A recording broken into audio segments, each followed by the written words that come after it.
प्रातः क्लास चल रहा था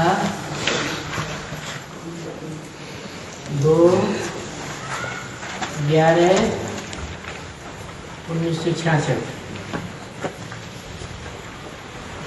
तीसरे पेज के मध्य में बात चल रही थी कि भारत में ही विराट रूप का चित्र बन सकता है, क्योंकि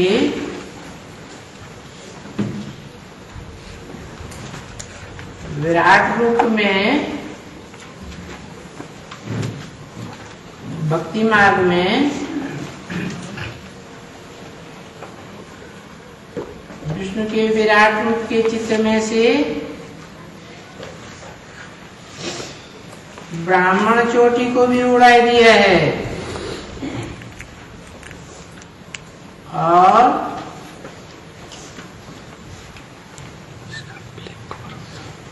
शिव की यादगार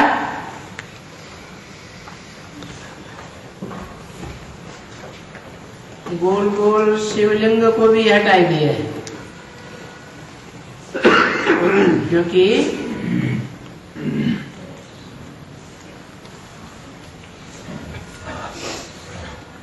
जो अव्वल नंबर ब्राह्मण चोटी है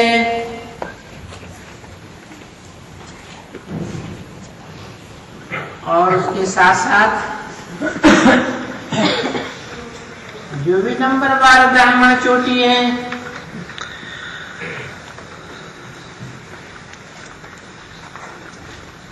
उनकी चोटी में ही शिवलिंग देखा जा सकता है।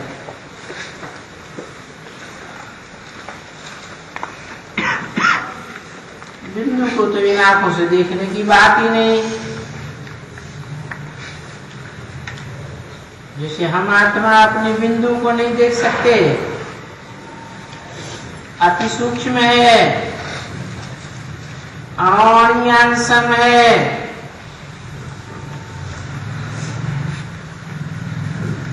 अणु को भी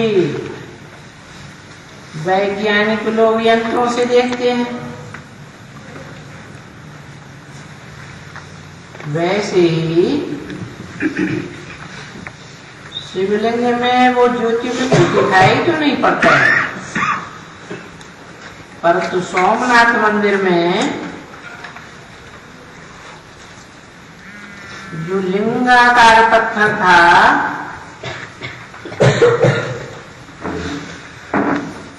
उसमें उस बिंदु की यादगार हीरा जरा हुआ था।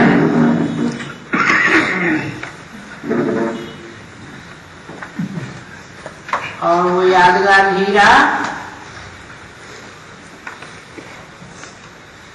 द्वापर के अंत में विदेशी आक्रांताओं ने लूट लिया।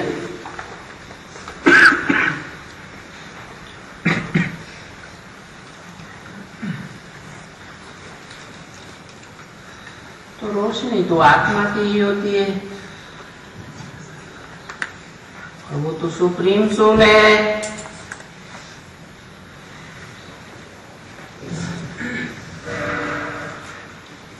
और सुपरमेसी वाले मनुष्य तन में ही प्रवेश करता है।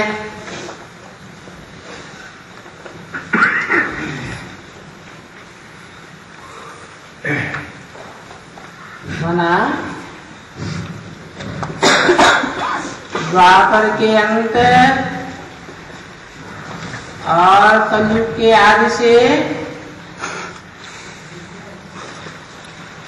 वो हीरा लोप हो गया।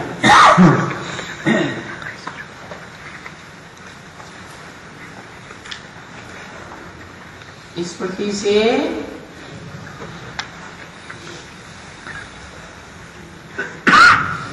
लोप हुआ।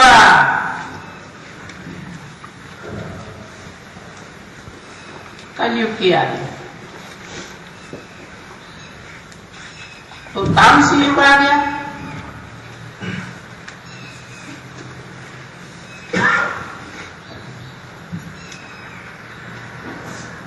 जो विराट स्वरूप का चित्र है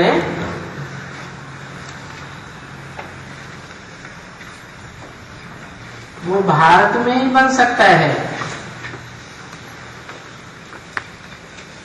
असली, परंतु भक्ति मार्ग में उसका असली रूप निकाल करके नकली रूप रख दिया। ये तो ब्राह्मण चोटी को भी उड़ाई दिया। जो अव्वल नंबर ब्राह्मण सो अव्वल नंबर देवता सो अव्वल नंबर क्षत्रिय बनता है।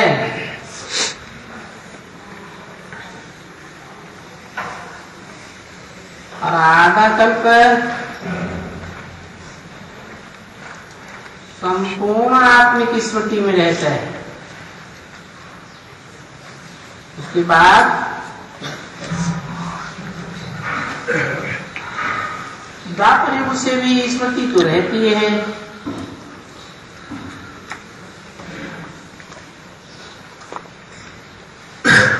परंतु फिर भी द्वैतवादी युग आने से, दूसरे धर्म पिताओं के आने से, अनेक प्रकार के राज्यों का प्रभाव होने से, धर्म का प्रभाव होने से, अनेक प्रकार की भाषाओं के प्रभाव होने से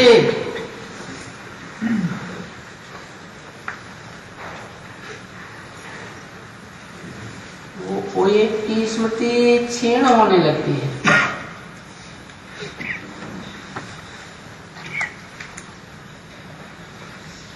अभी बेचारी याद क्षीण होती है तो संसार में सब कुछ बेविचारी बनने लग पड़ता है।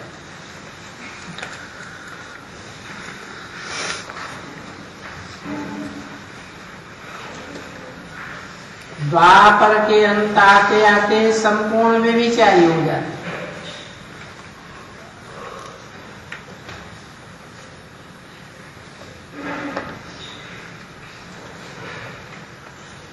यहाँ तक कि भारत में विदेशी आक्रांताओं का राज्य स्थापन हो जाता है। फिर क्या, फिर तो यथा राजा तथा प्रजा।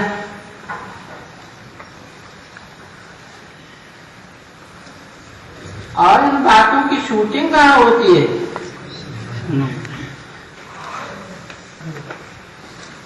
सतयुग, त्रेता, द्वापर, कलयुग, ये चार बड़े बड़े सीन की ड्रामा की शूटिंग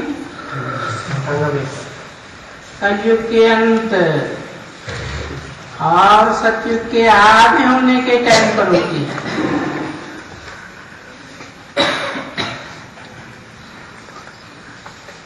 वहां भी यही क्रम चलता है।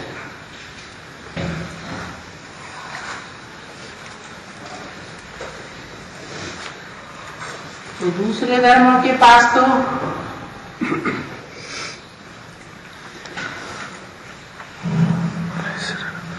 ये विराट रूप का चित्र बन ही नहीं सकता, क्योंकि और धर्म तो आते ही हैं आधे में।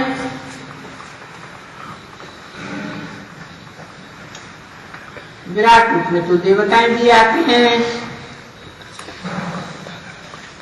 देवताओं से ऊंचे संपन्न ब्राह्मण भी आते हैं, क्षत्रिय भी आते हैं, 14 कला संपूर्ण।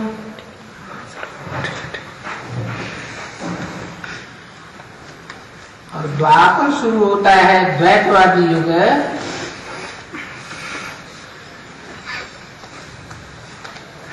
तो दो मतें होने के कारण, 2 से 4, 4 से 8 मतें होने के कारण सब आपस में लड़ने झगड़ने लग पड़ते।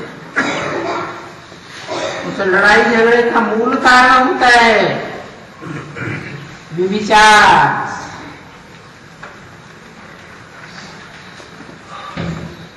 जितने भी विदेशी धर्म हैं,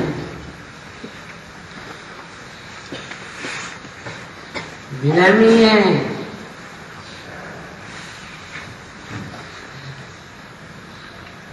सब में ये भी विचार फैलता है।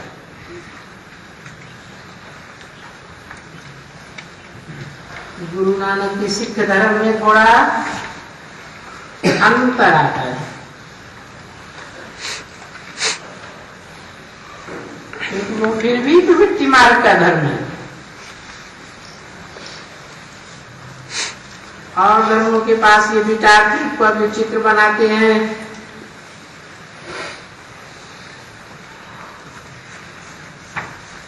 आधा कल्प बीत जाने के बाद वो धर्म आते हैं,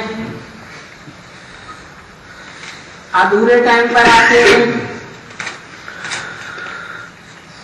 इसलिए विराट रूप का चित्र बन ही नहीं सकता, और कोई भी विदेशी धर्म वाले विधर्मी ये चित्र बनाए भी नहीं सकते हैं।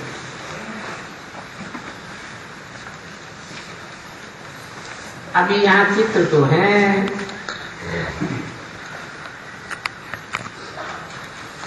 परंतु उसका भी समझाने का तो आना है।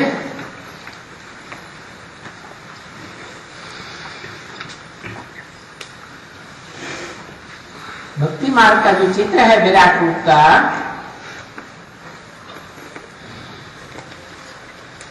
विष्णु के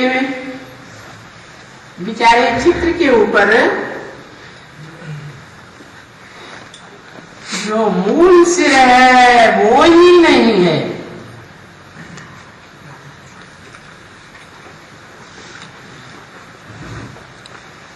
सर में देवताओं को तो दिखाया है, लेकिन उनका भी जो मूल है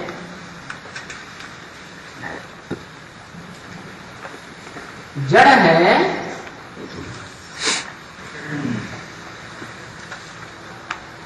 तो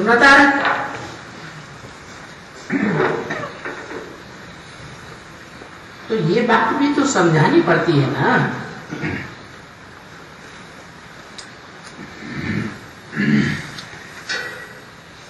इस मूर्धन्य को क्यों मार दिया?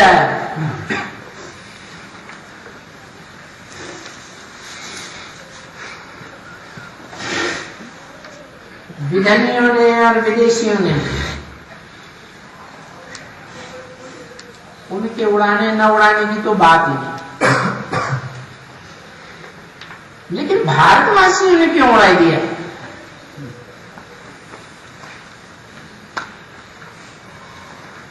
और भारतवासियों में भी ज्यादा संख्या कन्वर्ट होने वाले ब्राह्मण देवताओं की है या न कन्वर्ट होने वाले षष्ठ रूपी झाड़ में सीधे तने में जाने वालों की है। कन्वर्ट होने वाले ब्राह्मण देवताओं की संख्या बहुत है।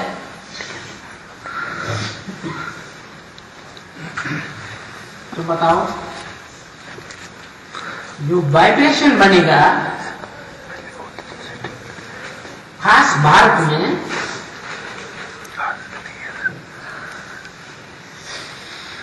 वो हुजूम का बनेगा या मुट्ठी भर आत्माओं का बनेगा? मुट्ठी भर वाइब्रेशन बनेगा सारे संसार में, हुजूम का बनेगा। आज भी भले भगवान इस सृष्टि पर आया हुआ है, भले राजधानी भी स्थापन हो जाए मूल रूप में, फिर भी उस नई दुनिया की राजधानी, दैवी राजधानी का प्रभाव संसार में तब तक नहीं हो सकता जब तक देवता धर्म की जो आत्माएं हैं उनको छोड़ करके बाकी जो भी विधर्मियों में कन्वर्ट होने वाले हैं सबका क्या न हो जाए, खात्मा न हो जाए। क्योंकि वो जब तक हैं इस सृष्टि रूपी रंगमंच पर, तो उनकी संख्या ज्यादा है या कम है? ज्यादा। तो वाइब्रेशन कैसा बन रहा है?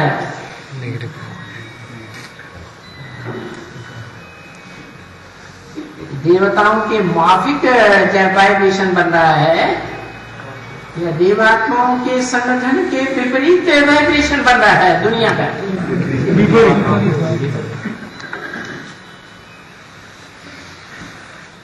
तो वाइब्रेशन बड़ी शक्ति है,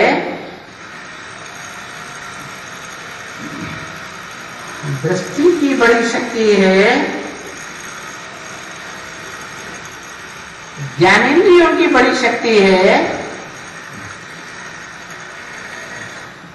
कर्मेंद्रियों की बड़ी शक्ति है,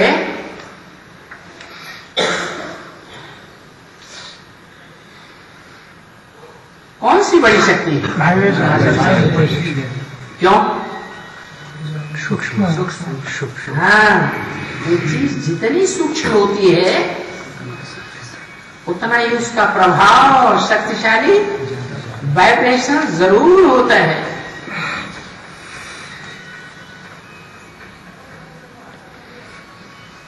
यही कारण है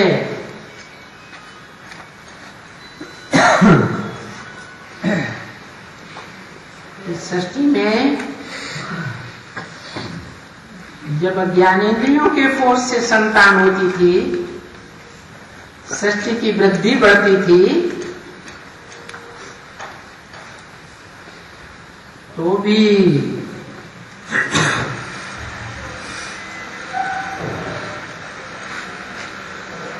मनुष्य आत्माओं का पतन तो होता था या नहीं होता था? होता था।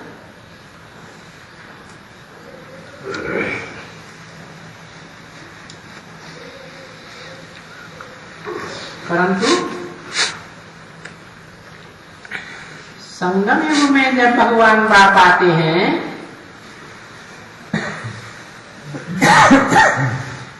तो मनुष्य आत्माओं तो क्या, सारी सृष्टि की आत्माओं की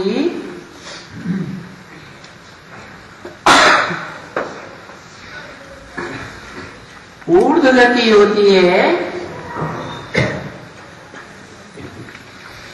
ये लगातार नीचे जाती हैं।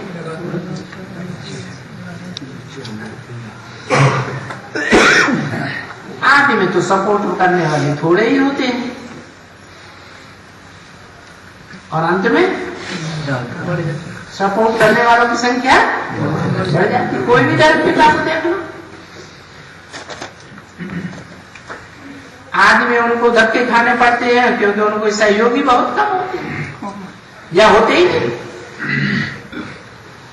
और अंत में देखो का ऐसा हुजूम लग जाता है हर एक धर्म में फॉलो करने वालों का।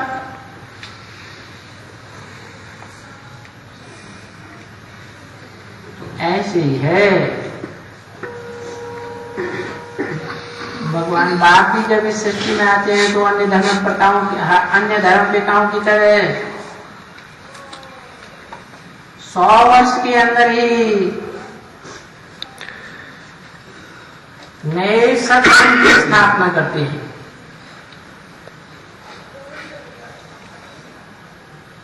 और वो सत्य धर्म की स्थापना तभी प्रत्यक्ष होती है जब अनेक धर्मों का टोटली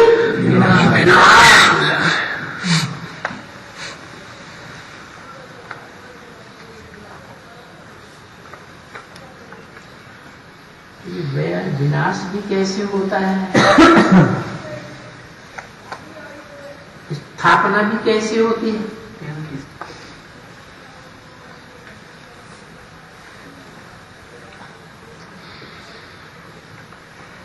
क्या कर्मेंद्रियों की भागदौड़ से स्थापना या विनाश होता है? संपन्न।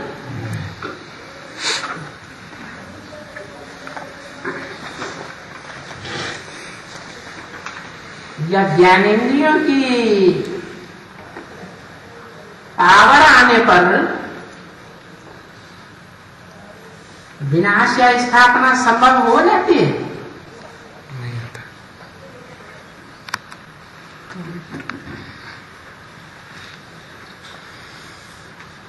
चाहे कर्मेंद्रिया हो, चाहे ज्ञानेंद्रिया हो, स्थूल है या सूक्ष्म है? स्थूल है। स्थूल ही है नंबर 1। परंतु जो वाइब्रेशन है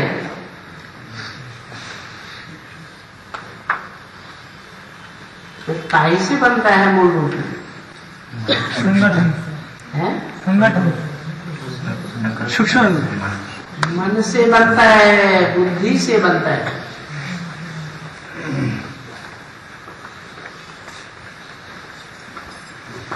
मन फिर भी चंचल है।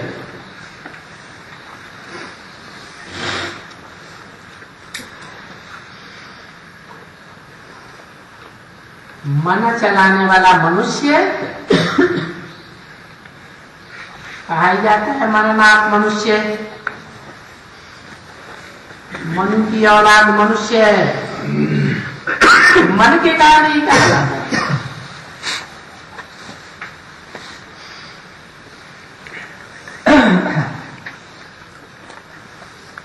लेकिन मनुष्य तो गिरती कला वाला है या चढ़ती कला वाला है? गिरती कला। मनुष्य जब से कहा जाता है, भले देवताएं भी हैं मनुष्य रूप में,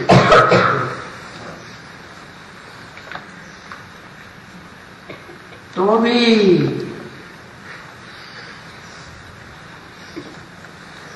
गिरती कला में जाते हैं या चढ़ती कला में जाते हैं? गिरती कला में जाते हैं।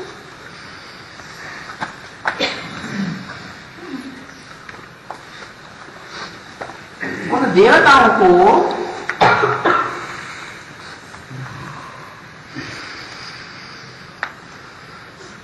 संपन्न ब्राह्मण कहेंगे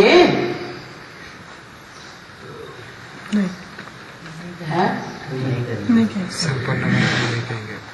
संपन्न ब्राह्मण कौन से युग में होते हैं? संगम युग में होते हैं। इसलिए दुनिया का सबसे शक्तिशाली धर्म ब्राह्मण धर्म है।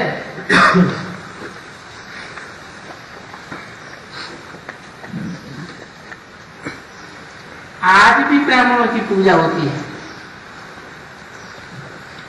परंतु ब्राह्मण भी नंबर 12 हैं या एक जैसे? जैसे धर्म नंबर 12 हैं, वैसे ही उन धर्मों में कन्वर्ट होने वाले जो ब्राह्मण हैं वो भी नंबर 12। और जो कन्वर्ट नहीं होते हैं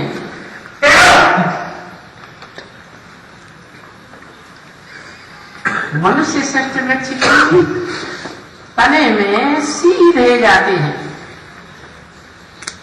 न दाहिनी ओर के धर्मों में कन्वर्ट होते, न बाईं ओर के धर्मों में कन्वर्ट होते। उनमें भी नंबर 12 हैं, क्योंकि वो मनुष्य सृष्टि के बीज हैं।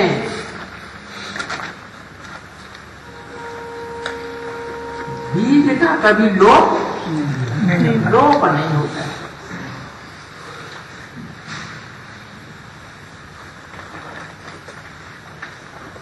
उसका आधार क्या है?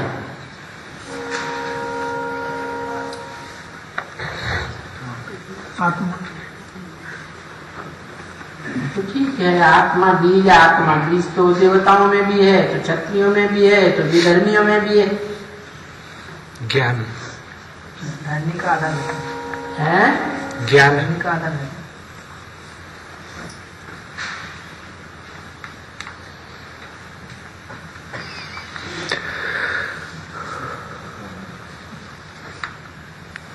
ब्राह्मण जो हैं पक्के ब्राह्मण, वो ब्राह्मण वाइब्रेशन के पक्के होते हैं।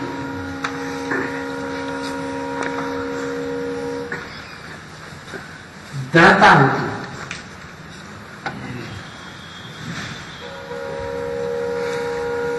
और धर्मावलंबियों के मुकाबले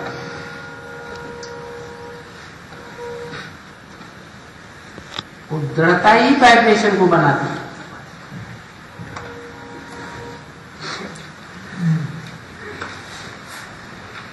कैसी दृढ़ता?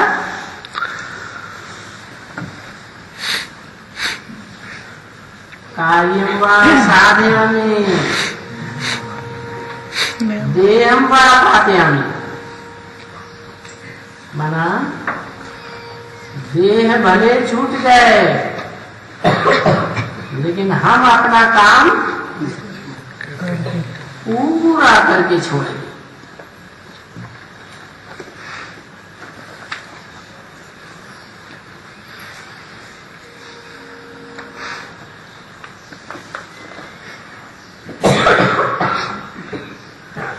सृष्टि में तो ब्रह्मा की सोल भी आती है या नहीं आती है? आती है।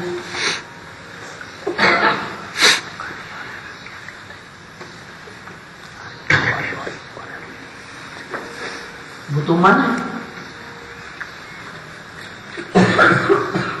जैसे मनुष्य सृष्टि का कौन से नंबर का पत्ता है? पहले नंबर का पत्ता।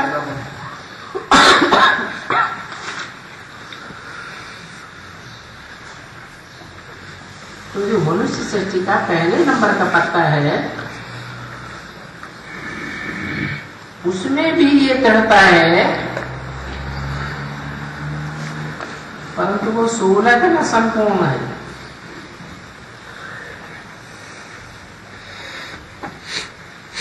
उसके बाद जो जनरेशन आती हैं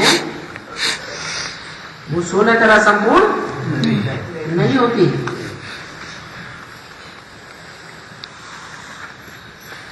और वो बीज है मनुष्यों का, मनुष्यों का बीज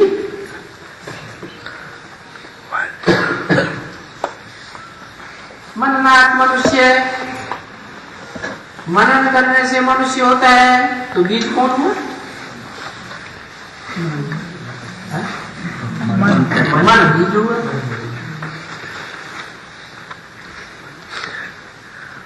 और मन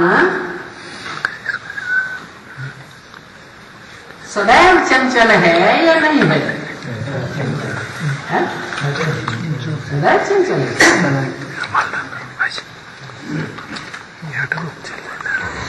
सत्य की आदि में, सत्य की आदि पहले जन्म में है? चंचल नहीं है। इच्छा मात्र में विद्या है?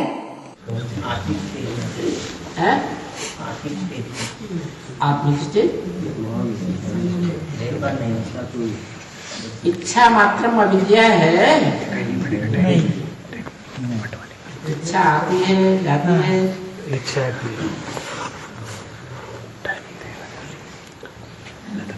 तो जब इच्छा का आगमन होता है तो चंचलता हुई या नहीं हुई? हुई। लेकिन बाबा कहते हैं, भगवान बाप ये बात कहते हैं कि सुख लेना है, सुख देना है।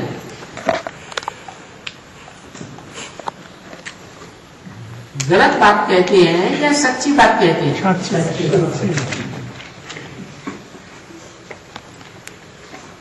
तो सुख का लेना या देना इंद्रियों से ही होता है,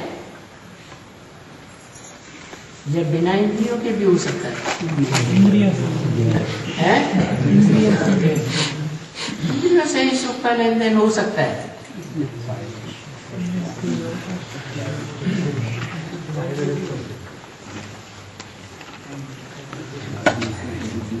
जैसे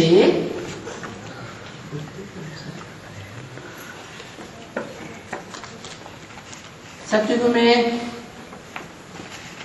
जन्म लेने वाले नारायण लक्ष्मी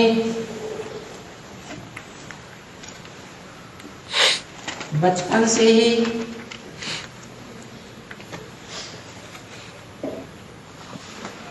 इंद्रियों के सुख में है या नहीं है?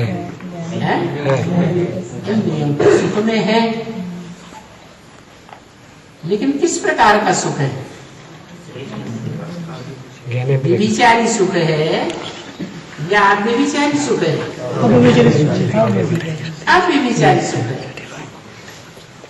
कृष्ण की दृष्टि राधा में ही डूबती है और राधा की दृष्टि कृष्ण में ही डूबती है। दृष्टि मात्र भी, अन्य में कोई आकर्षण नहीं, कोई इच्छा नहीं। इसका मतलब हुआ कि सुख का लेन देन तो करना है, परंतु एक के साथ या अनेकों के साथ? एक के साथ।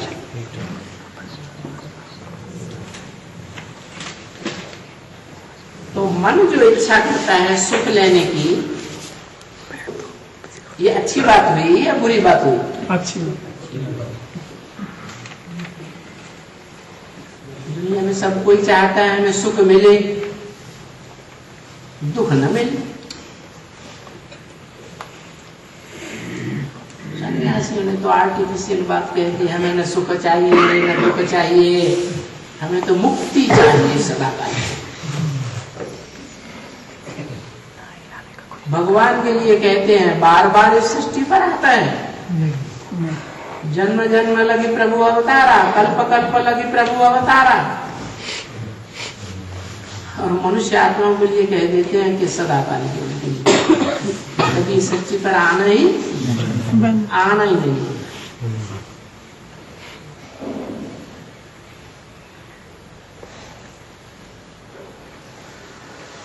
वो तो बिल्कुल झूठी बात है।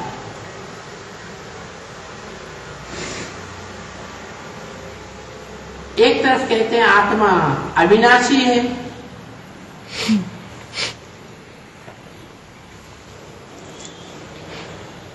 विनाशी और अविनाशी इस सृष्टि की बात है,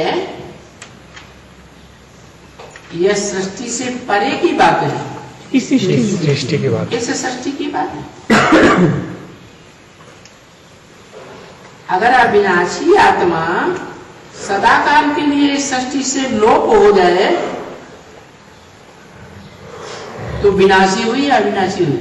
विनाशी। तो विनाशी होगी। तो सन्यासी तो एक झूठ को छुपाने के लिए झूठ के ऊपर झूठ बोलते हैं। कौन सा झूठ? परमात्मा सर्वव्यापी, आत्मा सो परमात्मा।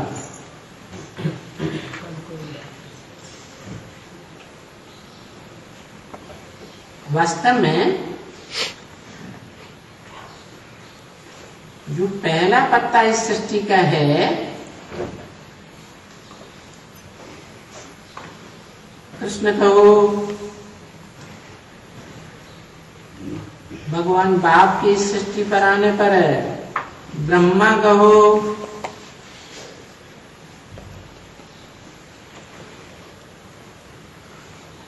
उसका विशेष गुण क्या हुआ?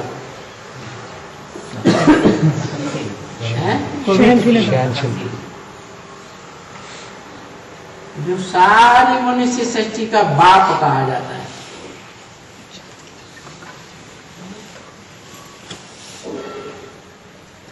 माता पिता कहा जाता है।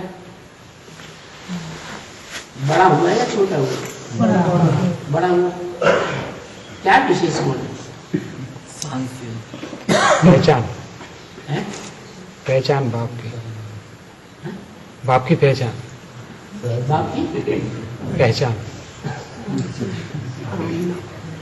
ब्रह्मा का विशेष गुण क्या है? सहिष्णुता। तो देखो, मन भले चंचल है,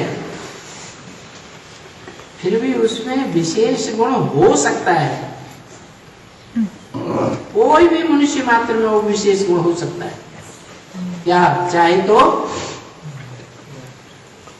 सहन शक्ति धारण करे।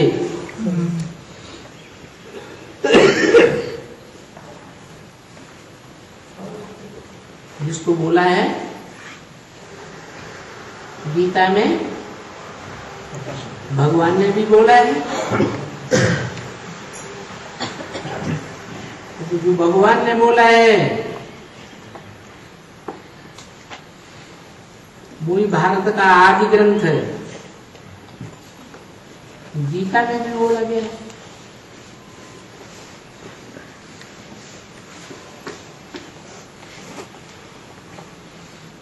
भारत का आदि शास्त्र है,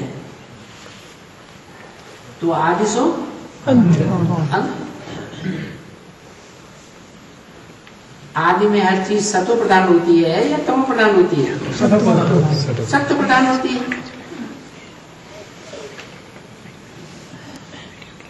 जब गीता बनाई गई थी द्वापर के आदि में,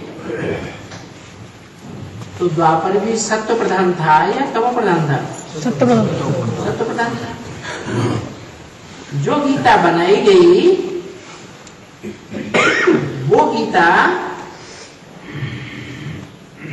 अंत में जब भगवान बाप आकर के नई सृष्टि की स्थापना करते हैं कलयुग के अंत में, तो उसी गीता का अर्थ बैठ करके सुनाते हैं। क्या यज्ञ के आदि में वही श्रीमद् भगवत गीता के श्लोक और उनके गुह्य अर्थ बताए जाते हैं।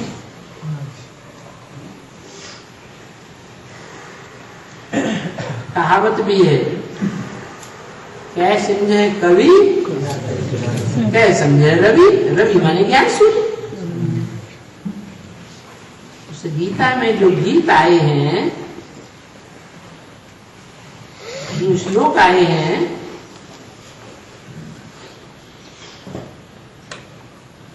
किसी कवि ने लिखे हैं कविता के रूप में। बाद में वो कवि चला गया, शरीर छोड़ गया, उसके फॉलोअर्स आए।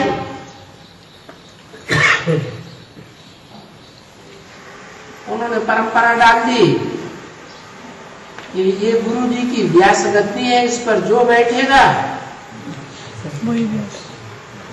वो भी व्यास कहा जाए। तो उन्होंने भी अपनी टीका लिखना शुरू कर दी, उसका अर्थ बताना शुरू कर दिया।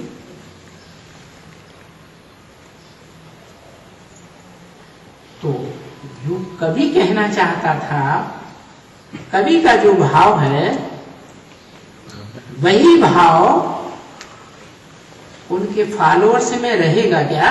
नहीं। क्या अंतर होगा? नहीं, अंतर होगा। और फिर जन्म जन्मांतर ये परिवर्तन की परंपरा चलती है। यहां तक परिवर्तन हुआ कि गीता के टीकाकार ढेर के ढेर जो हुए, उनकी टीका में दूसरों की टीका को लेकर के एकदम क्रास आने लगा।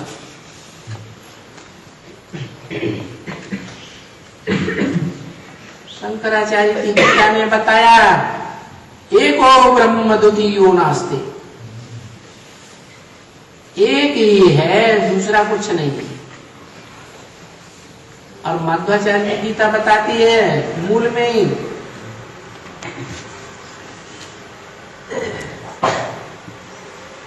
एक अलग है, सात से अलग है। और दूसरी वो आत्माएं हैं जो अलग अलग प्रकार से तो हैं भाव स्वभाव संस्कार में,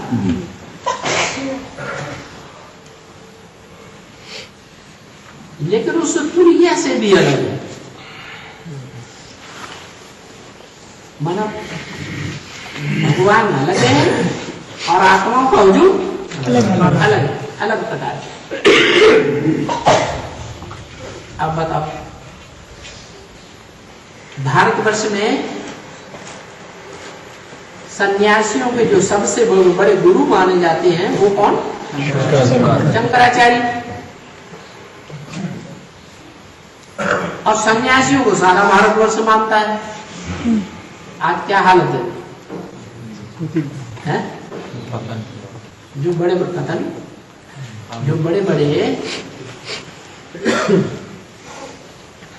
नेताएं हैं, ऊंची ऊंची कुर्सियों पर भी बैठे हुए हैं, वो साधु संत महात्माओं को मानते हैं, झुकते हैं या नहीं झुकते हैं?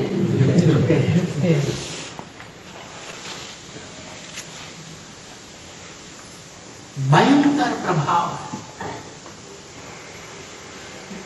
यहां तक कि जब यहाँ के साधु संत महात्माओं की पोल पट्टी खुलने लगी तो मारे डर के वो विदेशों में भागने लगे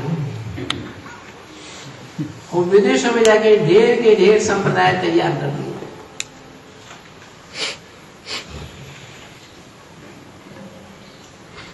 वो विदेशी भारत में भी आते रहते हैं।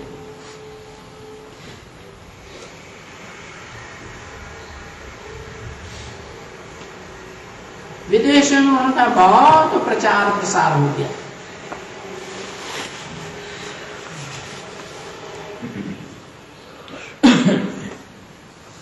तो देखो,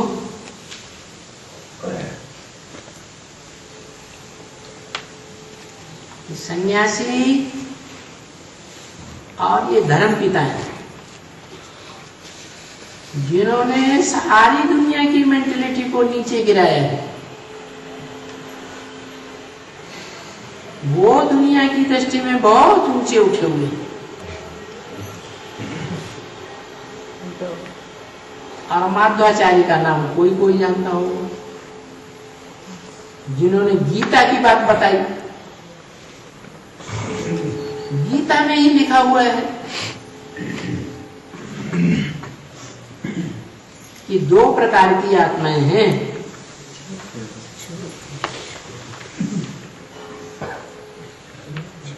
एक है अक्षर, जो कभी क्षय तो होता ही नहीं, पतित तो होता ही नहीं, छीन होता ही नहीं। और दूसरी वो आत्माएं हैं जो क्षर है, क्षरित होती है, पतित होती है, क्षीण होती है। दिव्य गुणों से नष्ट होती है।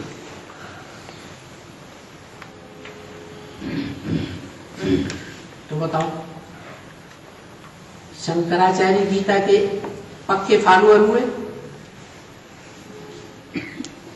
या माध्वाचार्य पक्के फॉलोअर? ज्यादा नाम किसका प्रसिद्ध है? शंकराचार्य, बहुत नाम प्रसिद्ध।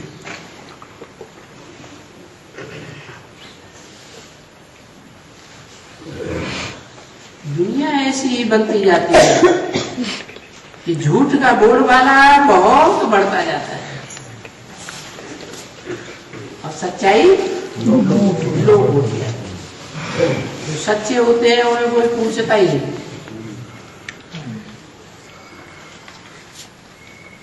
कोई महत्व नहीं देता।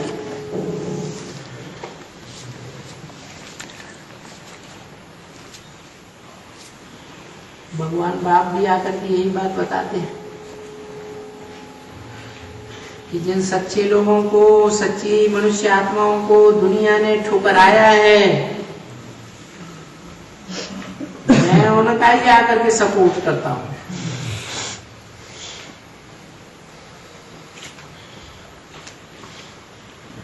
कोई उठाता।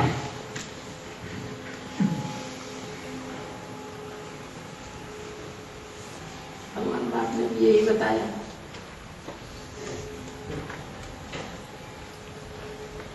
लेकिन जो बताया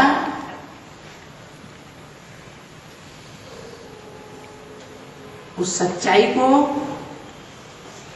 लोप करने में दुनिया वालों ने कोई कसर नहीं छोड़ी।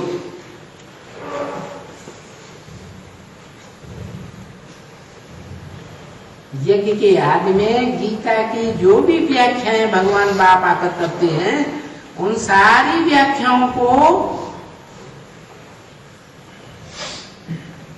जमीन दोष कर दिया गया।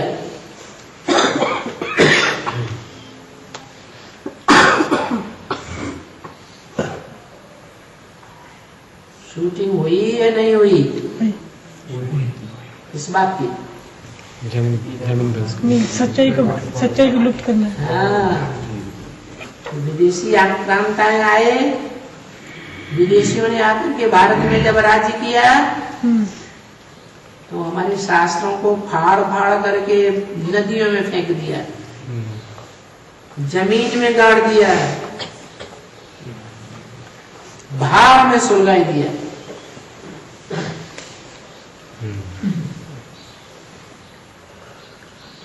सच्चाई को नष्ट करने में कोई कसर नहीं छोड़ी।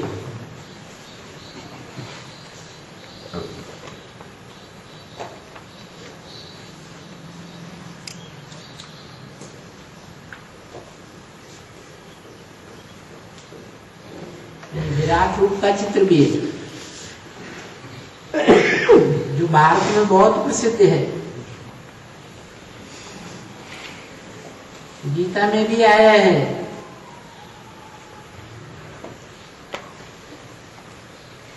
कि अर्जुन इन चर्म चक्षुओं से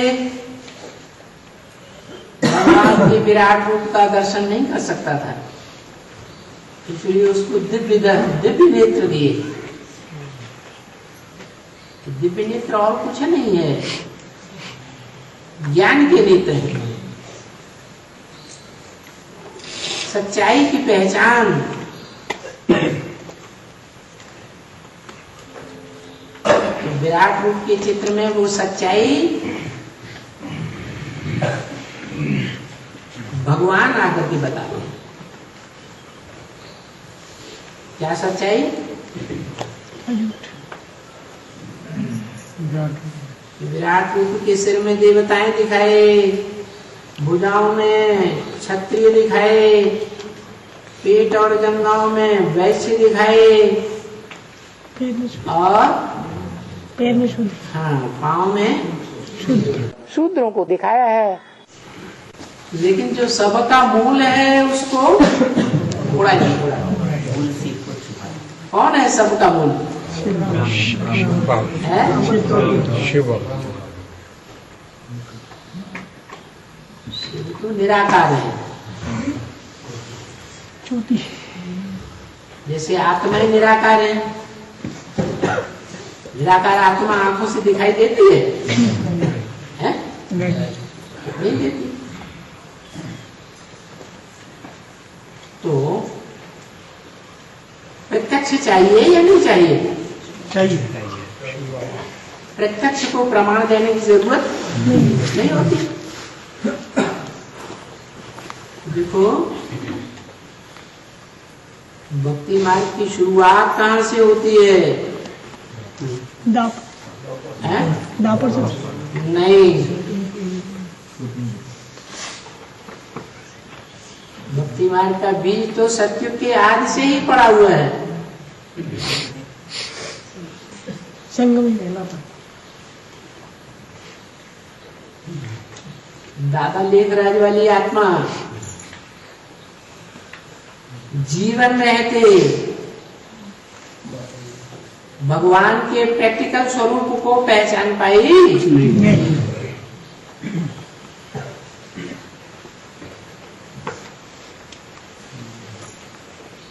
और उस ब्रह्मा से पैदा होने वाली वो सारी शक्ति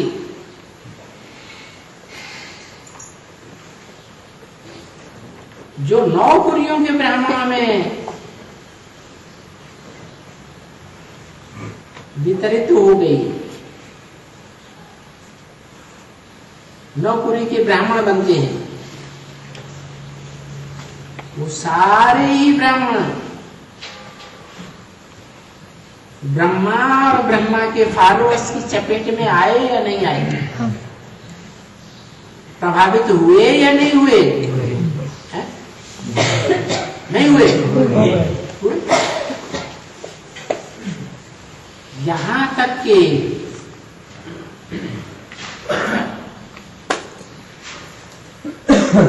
विराट रूप की चोटी में जो लिंगाकार दिखाया जाता है यादगार, जिसमें निराकार प्रवेश करता है,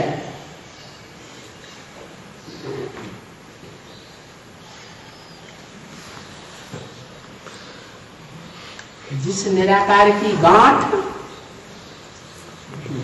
उस साकार लिंग के साथ बांधी जाती है।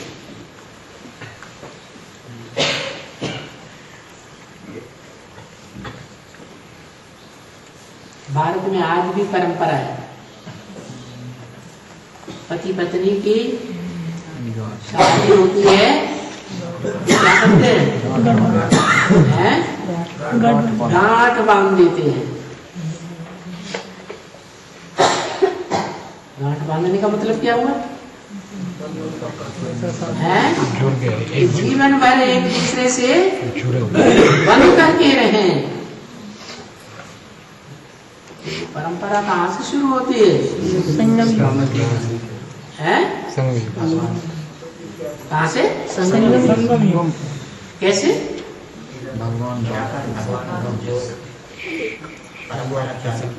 क्या परंपरा चालू की? कब चालू की? भगवान ने बताओ। हैं? शिव शंकर को तो भक्तों ने मिला दिया, कोई गांठ बांधना हो गया है? शिव शंकर को मिला देने से क्या मिल गए? शिव समान बन गया है, शंकर समान बन गया। मतलब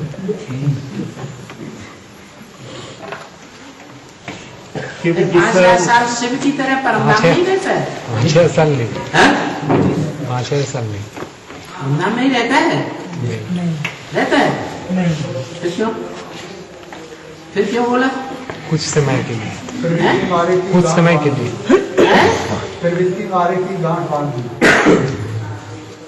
कब? 76 में गांठ बांध ली। संगठन की शक्ति है, संगठन का शक्ति नहीं। शिव जिस मुकर्रर तन में प्रवेश करते हैं, हाँ, वो उनके स्वभाव संस्कार जो है शिव से मतलब मिल जाते हैं, वो उन इसलिए ये गांठ बांधती जाती है। वो जो उनका स्वभाव संस्कार है साकार का, वो निराकार। भक्ति मार्ग में शादी करते हैं तो पति पत्नी की गांठ बांधते हैं। बात हो रही है ये परंपरा कहाँ से शुरू हुई? ब्राह्मण की दुनिया जब से ज्ञान में आया है, तब से भगवान का साथ पवित्रता का कंठ बांध, जो कि जीवन भर पवित्र रहना है। कौन? जो आत्मा आते हैं ज्ञान में। तो पवित्र होती है। विद्यापिता और ब्रह्मा बाबा को आधा पार्वती के रूप में दिखा, वो गांठ बांधते हैं। हाँ, शिव ऊपर से जब आते हैं तो मुकर्रर रथ में प्रवेश करते हैं, ऐसे ही है ना?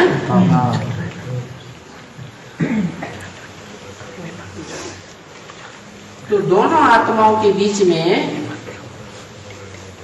आशिक कौन हुआ और मासूम कौन हुआ?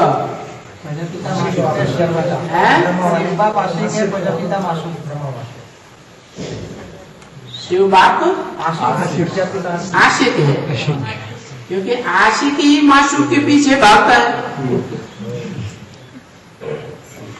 कि उल्टी बात है? आशिक माशूक के पीछे भागता है। तो शिव सुप्रीम सोल भी जिस पर आशिक होता है या आशिक है कल्प कल्पांतर का, उसी के पीछे भाग और उसी मुकर्रर रथ में प्रवेश होता है। तो पति पत्नी का संबंध जुड़ा है या नहीं जुड़ा है? जुड़ा। फिर गांठ बांधी या नहीं बांधी है? इस बात की गांठ आशिक मासूक की कहा जाता है तो पति अपना पूरा पत्नी को दे देता है, तो शिव बाबा आके अपना ज्ञान और पत्नी अपना पूरा पति को नहीं दे देती है? क्या दे देती? संपूर्ण संपूर्ण क्या? तन मन धन मन बुद्धि दे मन से हो जाती है, दिल दे दिया अपना। मुख्य क्या दे देती? प्यूरिटी देते हैं, हैं? प्यूरिटी देते हैं। मन दे देती है, तन नहीं देती। तो अच्छी बात बताई कि मन से हम तुम्हारे हैं, तन से भले हम कहीं भी बंधे हुए रहे, ऐसे संपूर्ण सरेंडर है। संपूर्ण संपूर्ण तो है ही क्या? तन मन धन समय संपर्क संबंध सब कुछ। कन्याओं के पास क्या होता है? वो प्योरिटी की पावर तन में या मन में? तन में। तो जो रथ है वो रथ है पूर्व जन्मों के कर्मों के अनुसार रथ मिलता है, या पूर्व जन्म का कोई हिसाब किताब नहीं? पूर्व जन्मों के हिसाब से पूर्व जन्मों में ऐसे कर्म किए होंगे तब ही ऐसा रथ मिलेगा, वैसा जैसा मिला नहीं तो नहीं मिलेगा। उस रथ को चाप भी कहा है, धनुष और जहाज भी कहा है। शंकर चाप जहाज ये ही चढ़ी उतर आई पार नर। नर माने मनुष्य। 500-700 करोड़ मनुष्य आत्माएं इस पर सवार होती है। शंकर की कंधों चढ़ जाते हैं। वाह भाई वाह। शिव बाबा भी तो यही कहते हैं, दिल्ली पर सबकी नजर है, बाप की भी नजर है। वो तो दिल्ली की बात हुई, यहाँ दिल्ली की बात नहीं हो रही है, यहाँ काय की बात हो रही है? चाप रथ मुकर्रर रथ की बात हो रही है। कल्पकल का वो मुकर्रर रथ है आखिरी जन्म का। तो जो मुकर्रर रथ है वो धनुष भी कहा गया, शास्त्रों में उसका नाम प्रसिद्ध है। धनुष यज्ञ हुआ, धनुष तोड़ दिया। धनुष माने शरीर के द्वारा, शरीर की हड्डियों के द्वारा जो पुरुषार्थ किया जाता है, उस पुरुषार्थ में दधीचि ऋषि का नाम बहुत प्रसिद्ध है। इसी ऋषि ने क्या किया? विश्व के कल्याण के लिए उन्होंने अपनी हड्डियों का दान दे दिया। उन हड्डियों से वज्र वज्र तैयार हुआ। तो वज्र जो है उस शस्त्रों में सबसे पावरफुल माना जाता है।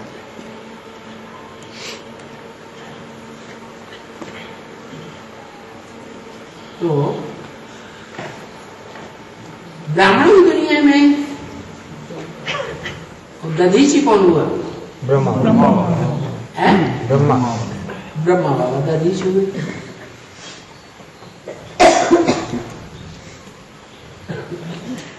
उनके मुकाबले कोई और ब्रह्मा कुमार है? मुकर्रर दूसरा जब प्रूफ हो जाए तब की बात है। लेकिन ब्रह्मा बाबा का तो प्रूफ आ गया ना कि सारा जीवन में उन्होंने जो भी कमाई की तन से और जो भी तन की ताकत थी वो सारी आखिरी में कहाँ अर्पण कर दी?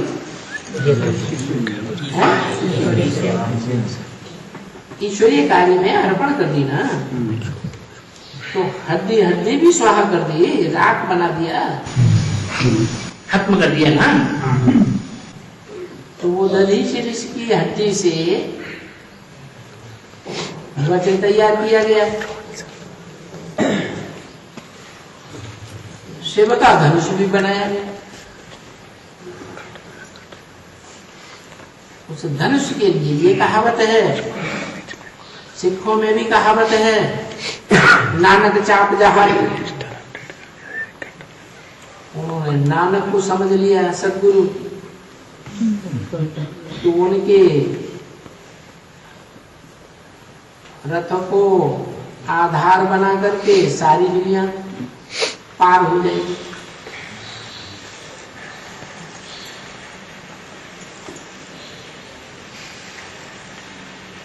तो ये तो मनुष्य गुरुओं की बात है जिन्होंने अपने को भगवान मान लिए साकार में। लेकिन वास्तव में बात किसकी है? मुकर्रर रथ की बात है। जरूर उस मुकर्रर रथधारी आत्मा ने पूर्व जन्मों में सत्य को जीवित रखने के लिए असत्य से जन्म जन्मांतर मुकाबला किया होगा या नहीं किया होगा? किया।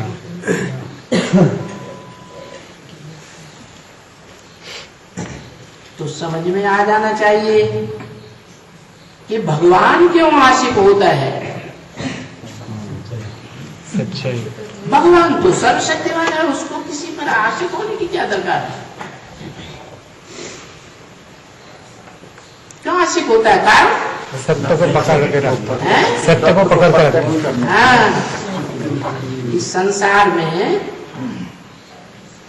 आखिरी सत्य क्या है?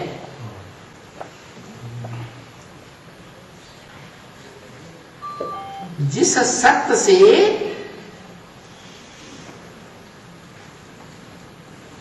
इस सृष्टि की पैदाइश होती है।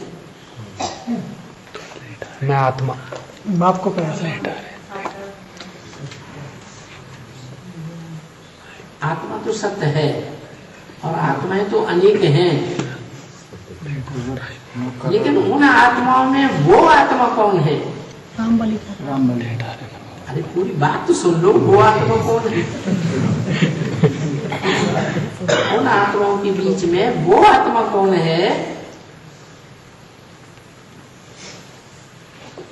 जो सृष्टि के सत्य बनने का निमित्त है?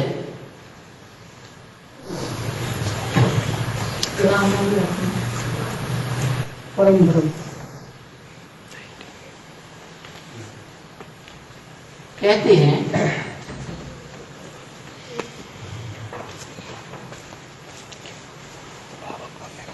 त्वमेव माता च पिता त्वमेव बंधु च सखा त्वमेव सर्वं मम देव सब संबंध मेरे तेरे से हैं, एक से। तम माने संस्कृत में एक को कहा जाता है। तो वो एक आत्मा जो सारी सृष्टि की बीज साबित होती है, वो ही सत्य है।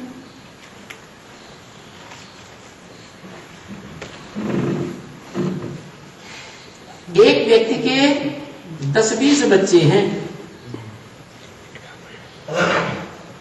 फिर उन बच्चों में वो व्यक्ति अपनी सारी पावर किसको सौंपता है? पहला बच्चा क्यों? प्योरिटी, लंबे समय की प्योरिटी। हाँ जी, पवित्रता कहो, सत्य कहो, बात एक ही। गीता में भी है, नासतो विद्यते भावो ना भावो विद्यते सत्य। सत्य का कभी अभाव नहीं होता, और झूठ भागता फिरता है। सत्य भाग खड़ा होता है कि झूठ भाग खड़ा होता है? झूठ भाग खड़ा।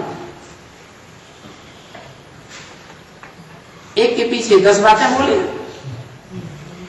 आखिरी जवाब नहीं आएगा तो भाग खड़ा होगा।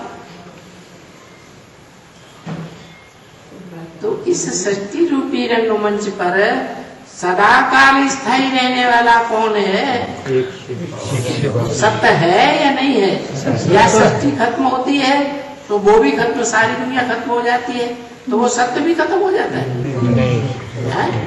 नहीं, वो रहता है ना। तो जो सत्य है सारी दुनिया का, उस सत्य को ही विराट के चित्र में से ये ठीक है। वो सत्य बनता ही तब है जब तीनों लोकों में जो सत्य है, कौन कौन से 3 लोग? सुखधाम, सुखधाम और शांतिधाम। शांतिधाम माने ब्रह्मलोक।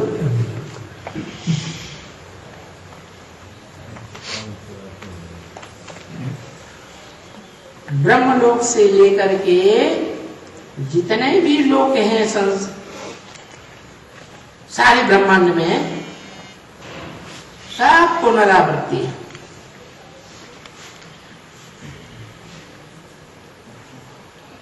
जाना और आना होता ही रहता है। कोई भी आत्मा ऐसी नहीं है, चाहे क्षर हो चाहे अक्षर हो,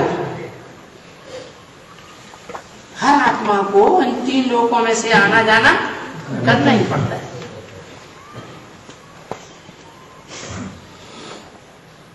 परंतु वो आत्मा कौन है?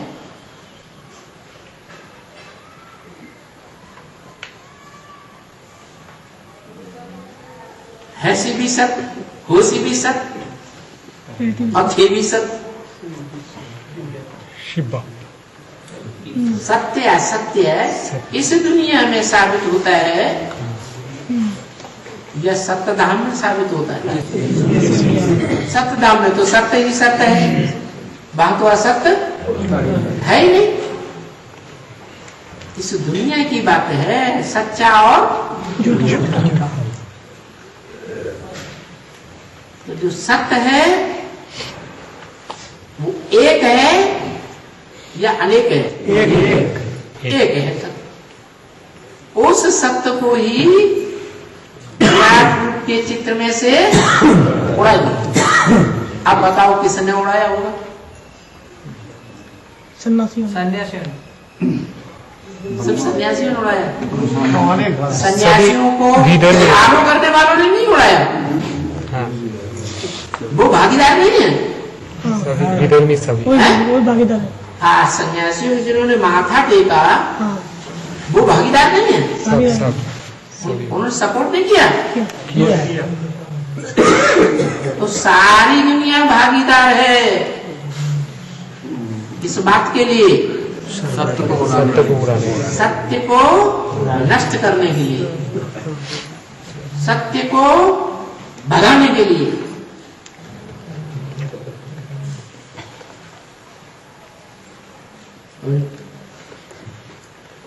तो सारी दुनिया ने सत्य को भगाया। इसकी कभी शूटिंग हुई? यही हुई हैं? संगम युग में। संगम युग में हुआ। संगम में कब? अंत में। हाँ, संगम के आदि में ही एक आत्मा एक तरफ और सारी दुनिया दूसरी तरफ। अभी भी ऐसे ही होगा, जो आदि में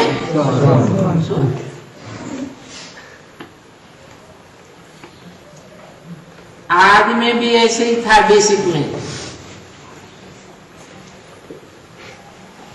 और लक्ष्मी नारायण के चित्र में घोषणा की गई सन 76 के लिए कि पुरानी दुनिया का विनाश और नई दुनिया की स्थापना। तो जो आदि में बेसिक में हुआ, 76 में जब अंत आया तो भी हुआ या नहीं हुआ? कैसे? फटाफट बोल देते। अंदर वाला रह हैं? अंदर वाला रह जाएंगे, बाहर वाले ले जाएंगे। अंदर वाले बाहर वाले ये तो ढेर सारे हो गए। यहाँ तो एक की बात हो रही, सत्य एक है।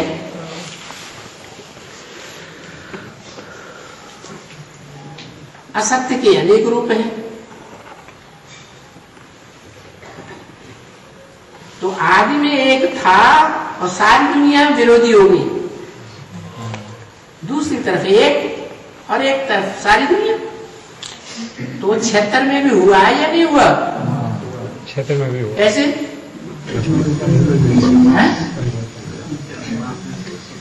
बाप एक तरफ, बच्चे एक तरफ।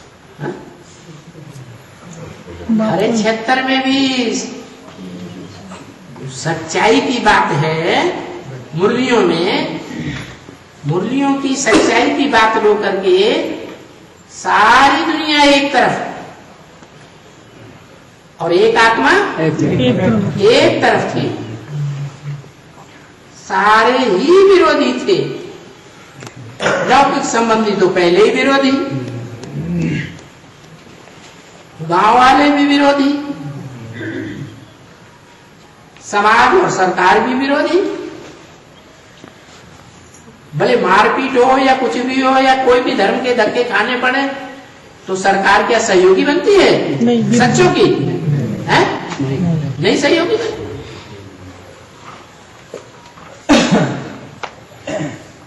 जैसे और धर्म पिताओं को धर्म के धक्के खाने पड़ते हैं, ऐसे धक्के खाने पड़े हैं या नहीं खाने पड़े? तो सारी दुनिया एक तरफ हो गई। ब्रह्मा कुमार कोई भी नहीं सुनता। दुनिया वाले तो पहले से ही ब्रह्मा कुमारों के विरोधी हो जाते। तो आदि भी सत्य, मध्य भी सत्य और अंत में भी सत्य। इसीलिए कहा जाता है शास्त्रों में कि एक ही नर नारायण है जो कभी हार नहीं खाता। क्यों? सबसे जीवन रहते हार नहीं खाता। जीवन ही चला जाए ब्रह्मा की तरह फिर तो कोई हार और जीत की बात होती नहीं।